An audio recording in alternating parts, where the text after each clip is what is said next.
wine in a stein. Meet the Weinstein. Not to be confused with the Weinstein, your shrink. Alright, so you guys are all familiar with the whole semi-homemade concept, right? There's this woman, Sandra Lee, who had a program on TV called Semi-Homemade, and she's lovely. She came from nothing and built herself a little empire on the whole concept of using products that already exist and come packaged up with a few products that are fresh. So she was really cute because she would do the show, and like every single show she would do a tablescape. And I was like, girl, you ain't got time to cook, but you can do a tablescape. No, she's actually pretty awesome. And I'd love to meet her one day. So if you're watching, lunch? I find that I have a little less time in my life nowadays. So I've been throwing together a little bit of the semi-homemade stuff myself.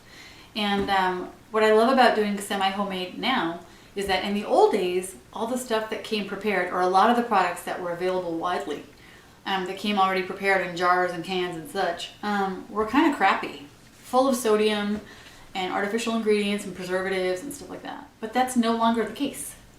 So I happen to shop at Trader Joe's a lot. You guys know that. They don't pay me. They should. But Trader Joe's has a lot of wonderful things, including these jarred artichokes that I'm using today. Anywho, so this recipe is pretty easy. It's not the easiest recipe in the world, but it's pretty easy and it's darn tasty. And it's nice to mix it up a little every once in a while.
So I made this dish and it's delicious, but I will not say that it's beautiful.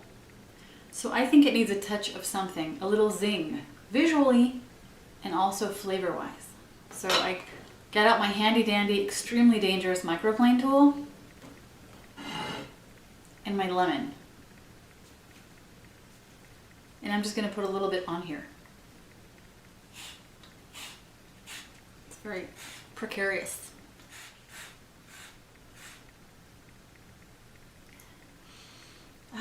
Dear goodness me, that smells so good. All those oils. Okay, so then I just flip it over. It's all inside here, you see?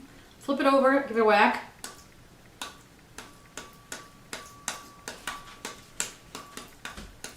Do not grate your fingers, okay? All right, I'm gonna show you. It's really pretty.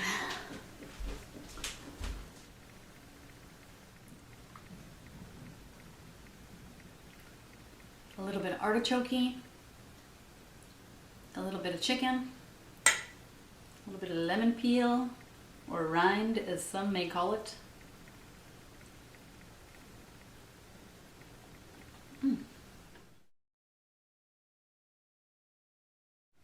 You know chicken tenders? I'm not talking the chicken tenders that you get at the drive-thru at the fast food restaurant. I'm talking about the little guy that lives underneath the chicken breast. When you remove an entire chicken breast from the chicken, there's a little thing called the tender. I would call it the filet mignon of the chicken breast, because it just sits in there. It doesn't do anything. It doesn't even work hard. Do you know what I mean? When that chicken's walking around, that tender is just sitting there. And that's why it's called the chicken tender, because it's tender. So what I love to do is I love to go to one of my favorite stores, Trader Joe's, and I buy a bag of frozen and glazed, ice-glazed chicken tenders.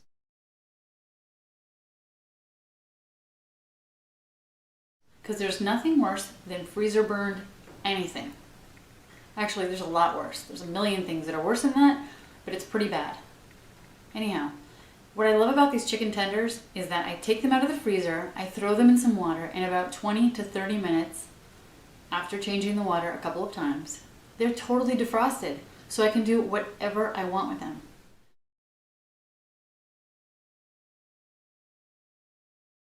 You can go ahead and use just whole chicken breast for this recipe, but chicken tenders are so easy. Like if you're going easy and fast, use the tenders, people.